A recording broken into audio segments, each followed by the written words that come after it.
Wall Street is in retreat, at least year to date. And the Iran war premium has pushed oil near 110, and that is for Brent. And we are looking at WTI above 100. Meanwhile, we saw the VIX soar past 30 and sent the S&P 500 into its longest losing streak since 2022. Now, this morning, global bond markets are soaring, and we are looking at yields pulling back. But this does come after the short end surged as central banks pivot from planned rate cuts to potential hikes. And we saw the long end buckle under inflation panic and fiscal stress.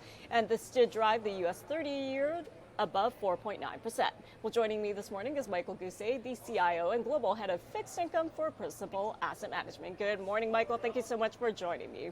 So in New York morning trade, we are looking at U.S. stock futures higher for now and bond yields pulling back. But today, the worry is global growth. So what do you make of some of those slowdown concerns? Yeah, good morning. Thanks for having me. It's certainly been a bit challenging to really make any medium or longer term assessments on how the economy is unfolding, what this could mean for corporate profit growth. And you're seeing that reflected in the markets with volatility increasing and a lot of uncertainty. As we kind of try to look through this, we really have been focused on three different scenarios. One is, a quick or what would be considered quick from here on out.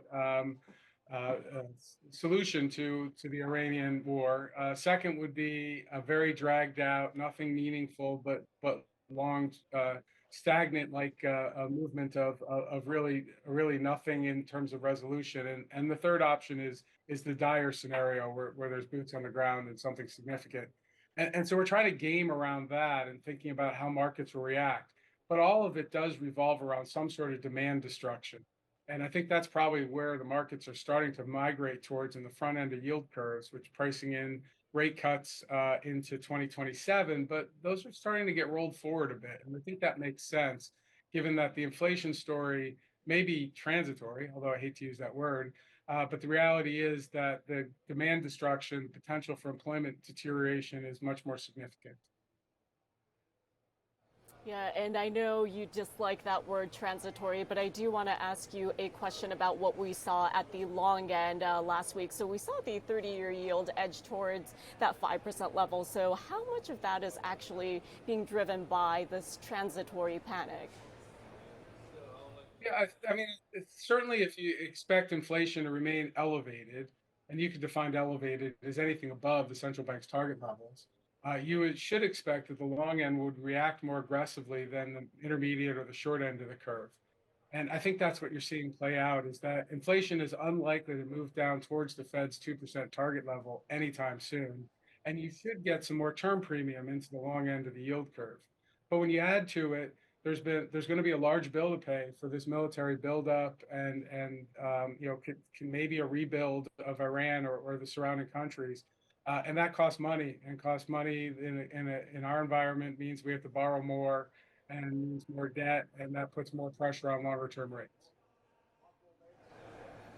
Yeah, and speaking of which, we know that global central banks have a lot to deal with when it comes to inflation expectations as oil remains quite elevated at these levels right now. But do you think stepping in to buy this massive treasury dip that we saw is a conviction value play, or would you say this is more of a falling knife? So it's really hard in the short term to answer that. Longer term, we would say there's value in the bond market. There's income again. You can see that corporate bond spreads have widened a bit. Overall, government bond rates are higher. It's an attractive entry point for things like municipal bonds, which have performed poorly recently. So we think that this is, if you were to try to look through the next few weeks or even few months, this would be an attractive entry point into fixed income.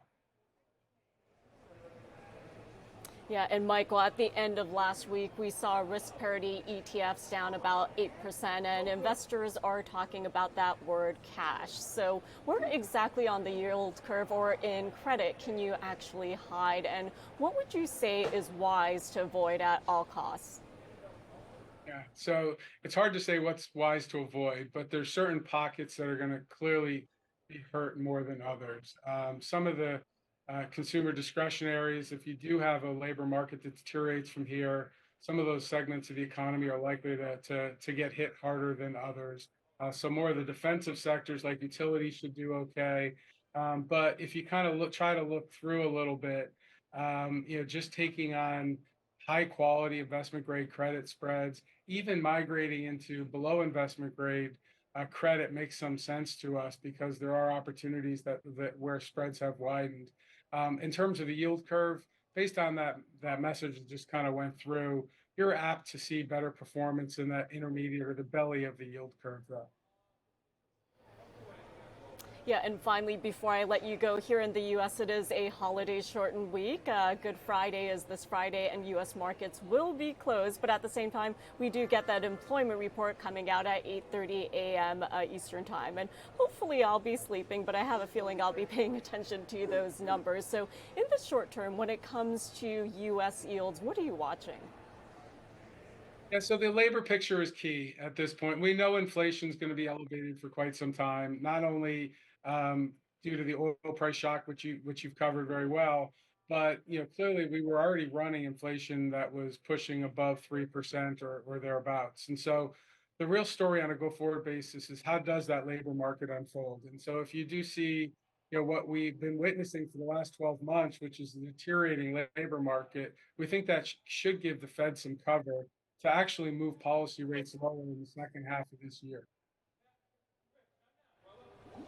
Well, Michael, we will leave it there. So thank you so much for joining us this morning and have a great holiday weekend.